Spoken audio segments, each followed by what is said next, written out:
स्वागत है आप सभी का एक बार फिर से हमारे नए वीडियो के साथ। आज का हमारा टॉपिक है न्यूक्लियस।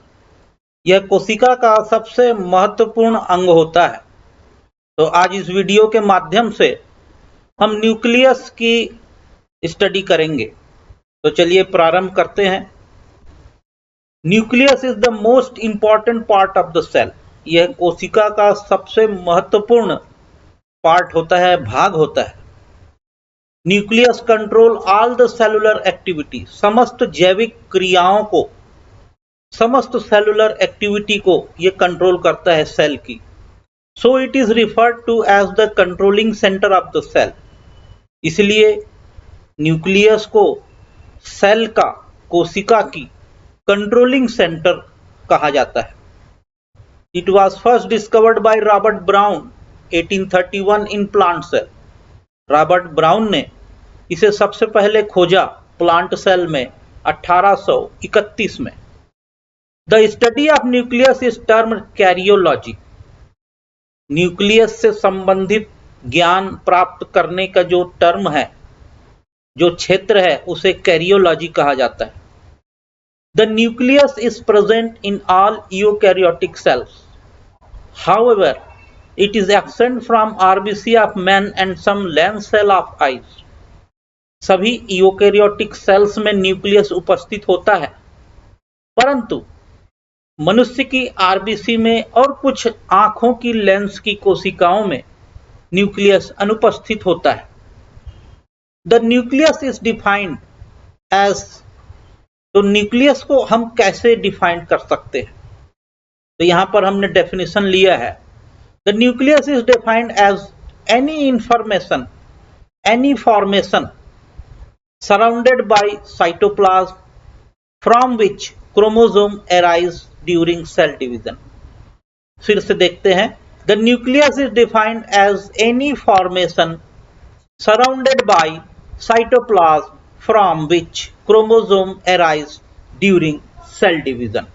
अर्थात न्यूक्लियस साइटोप्लाज्म से घिरी एक ऐसी रचना है जिसमें कोशिका विभाजन के समय गुणसूत्रों का उदय होता है, जो एक पीढ़ी से दूसरी पीढ़ी में स्थानांतरित किए जाते हैं। तो सेल डिवीजन के समय इसमें गुणसूत्र उदय होते हैं, जो कि पीढ़ी एकांतरण के लिए इंपॉर्टेंट होते हैं। अल्टरनेशन ऑफ जनरेशन, एक पीढ़ी से दूसरे पीढ़ी में कैरेक्टर्स को पहुंचाने के लिए इंपॉर्टेंट होते हैं। In eukaryotes the nucleus is surrounded by a nuclear membrane, but in prokaryotes the nucleus is not surrounded by nuclear membrane. Such A nucleus without a nuclear membrane is called nucleoids. Eukaryotes में nucleus जो है nuclear membrane से घिरा होता है, परंतु prokaryotes में nucleus जो है न्यूक्लियर मेम्ब्रेन से नहीं घिरा होता है। इस प्रकार के जो न्यूक्लियस होते हैं, जो न्यूक्लियर मेम्ब्रेन से नहीं घिरे होते, उनको न्यूक्लियोइड्स कहा जाता है। और जो सामान्यतः जो न्यूक्लियस का आकार है वो गोलाकार होता है, अंडाकार होता है। इसके अलावा किडनी आकार के भी न्यूक्लियस पाए जाते हैं, घोड़े के नाल के आकार के भी न्यूक्लियस पाए जाते हैं। अब generally a cell contain only one nucleus, but sometimes two or more nuclei are present. Based on their number of nuclei, the cell are classified into the following types. सामान्यतः सेल में, कोशिका में एक nucleus ही पाया जाता है, लेकिन कुछ समय ऐसे भी आते हैं जब एक या एक से ज्यादा न्यूक्लियस पाए जाते हैं। तो ऐसी स्थिति में उस कोशिका को हम वर्गीकृत किया गया है, जो इस प्रकार है। पहला है ए न्यूक्लिएट सेल। ए न्यूक्लिएट सेल का मतलब होता है कि इसमें न्यूक्लियस अनुपस्थित होता है, इसमें न्यूक्लियस नहीं पाया जाता। दूसरा है मोनोन्यूक्लिएट सेल। इस प्रकार के सेल में जो न्यूक्लियस होता है सिंगल न्यूक्लियस होता है, जैसे कि टिपिकल जो सेल होती है सिंगल न्यूक्लियस वाली सेल, अमीबा वाली जो सेल है वो सिंगल न्यूक्लियस वाली सेल है, उसको मोनोन्यूक्लिएटेड सेल कहा जाता है। बाई न्यूक्लिएटेड सेल इस प्रकार के जो सेल है, इस प्रकार की जो कोशिका है, उसमें दो न्यूक्लियाई पाए जाते हैं, एक मैक्रोन्यूक्लियस, दूसरा माइक्रोन्यूक्लियस। जैसा कि पैरामीशियम है, पैरामीशियम की आप संरचना देखेंगे तो स्लीपर एनिमिक्यूल्स है। उस स्लीपर एनिमिक्यूल्स में ये मान लीजिए ये पैरामीशियम है। इस पैरामीशियम में एक बड़ा न्यूक्लियस जिसको मैक्रोन्यूक्लियस कहा जाता है और एक छोटा न्यूक्लियस जिसको कि माइक्रोन्यूक्लियस कहा जाता है। ये वाला बड़ा न्यूक्लियस है, इसको मैक्रोन्यूक्लियस कहा जाता है, और ये वाला छोटा न्यूक्लियस है, इसको हम कहते हैं माइक्रोन्यूक्लियस।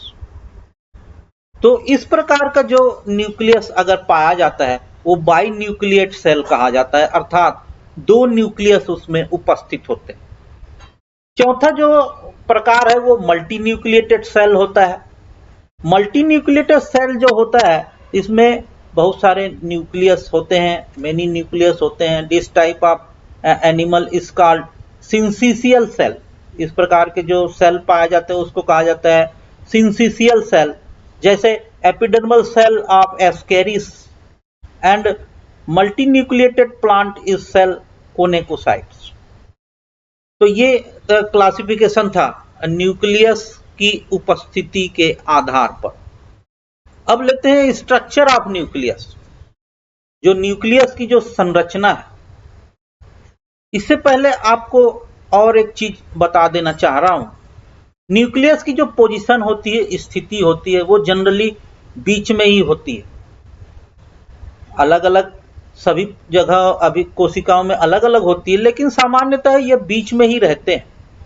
परंतु सेल के शीर्ष भाग में भी पाए जाते हैं, परिधि भाग में भी ये पाए जाते हैं। इनका साइज एक जैसा नहीं होता, यह बदलते रहता है। अब जो संरचना की बात है, ये आप डायग्राम देख रहे हैं। इस डायग्राम में आप देखिए न्यूक्लियस जो है साइटोप्लाज्म से एक सेमी परमिएबल मेम्ब्रेन द्वारा अलग रहता है, जिसे न्यूक्लियर मेम्ब्रेन कहते हैं। तो साइटोप्लाज्म से, कोशिका के साइटोप्लाज्म से न्यूक्लियस एक मेम्ब्रेन के द्वारा घिरा होता है, जिसको न्यूक्लियर मेम्ब्रेन कहा जाता है, और जो कि सेमी परमिएबल होती है। यह न्यूक्लियर मेम्ब्रेन डबल लेयर होती है तथा इसकी प्रकृति लिपोप्रोटीन की होती है। आउटर लेयर और इनर लेयर दो भागों में ये बटी होती है। इस डायग्राम में आप देखिए, ये है आउटर लेयर और ये है इनर लेयर। और आउटर लेयर और कोज एक्टोकैरोथिका कहा जाता है, जबकि इनर लेयर को एंडोकैरियोथिका भी कहा जाता है। एक्टोकैरियोथिका आउटर लेयर को कहते हैं और एंडोकैरियोथिका इनर लेयर को कहा जाता है। ये दोनों लेयर पेरिन्यूक्लियर स्पेस से अलग होती है। ये जो आउटर लेयर है और इनर लेयर है, ये दोनों मिलकर जो है न्यूक्लियर मेम्ब्रेन का निर्माण कर रही है। और ये जो दोनों लेयर है, ये पेरिन्यूक्लियर स्पेस, दोनों लेयर के बीच में, in between outer layer and inner layer, a space is present is known as perinuclear space. अर्थात बाहरी की लेयर और आंतरिक लेयर एक स्पेस के द्वारा अलग होते हैं, जिसको पेरिन्यूक्लियर स्पेस कहा जाता है। और ये जो स्पेस होता है, पेरिन्यूक्लियर स्पेस जो होता है, ये 150 से 300 एंगस्ट्रॉम थिक होता है।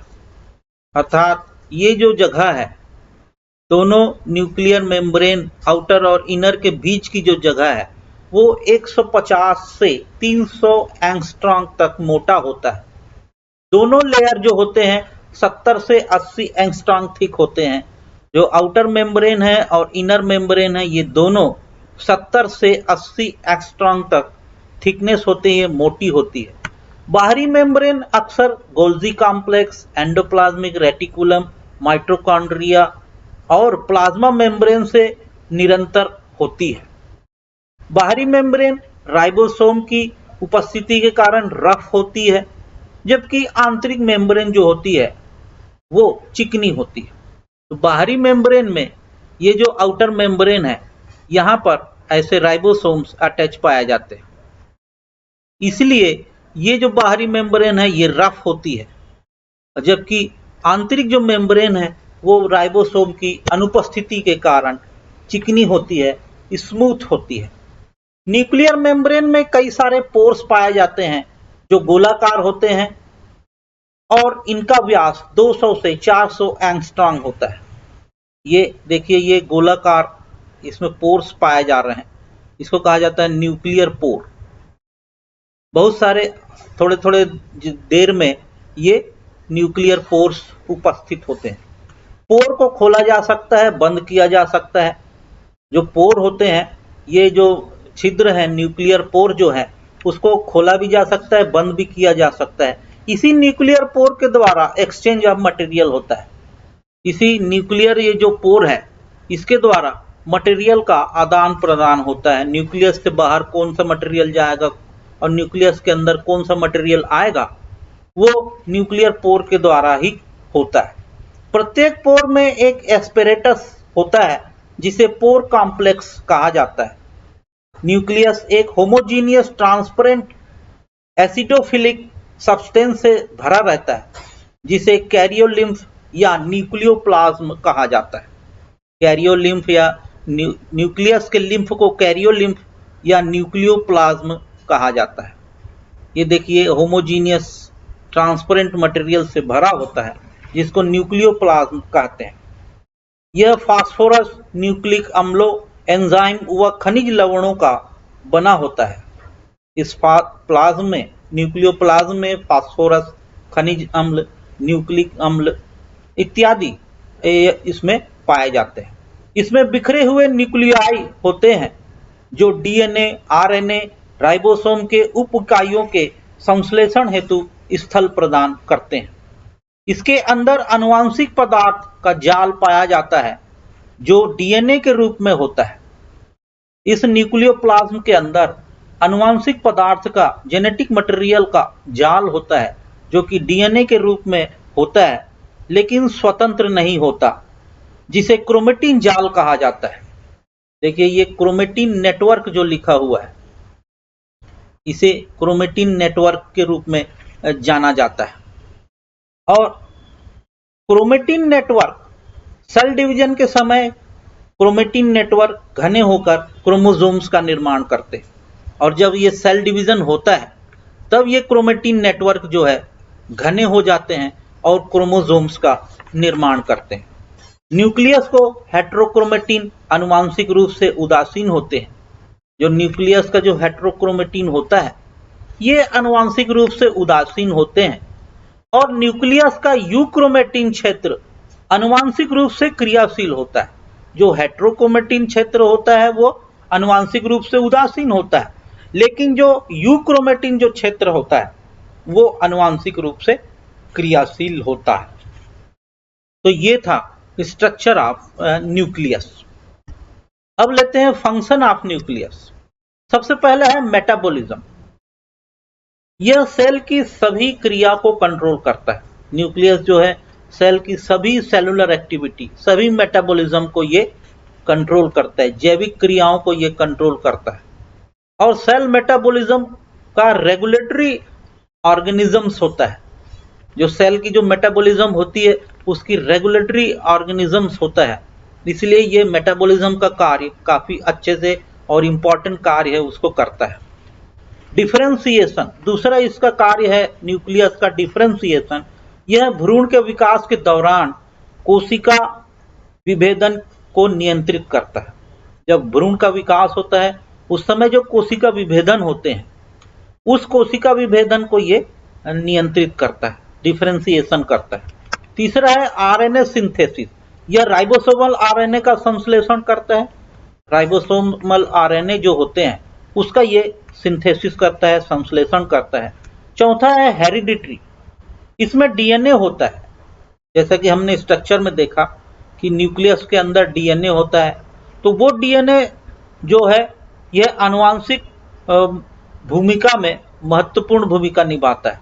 जो आनुवंशिक पदार्थ होते हैं, जो एक मटेरियल जो होता है एक पीढ़ी से दूसरे पीढ़ी में जाने के लिए तैयार होते हैं वो डीएनए के थ्रू ही जाते हैं, इसलिए हेरिडिटरी मटेरियल को ट्रांसफर करने में काफी महत्वपूर्ण होता है।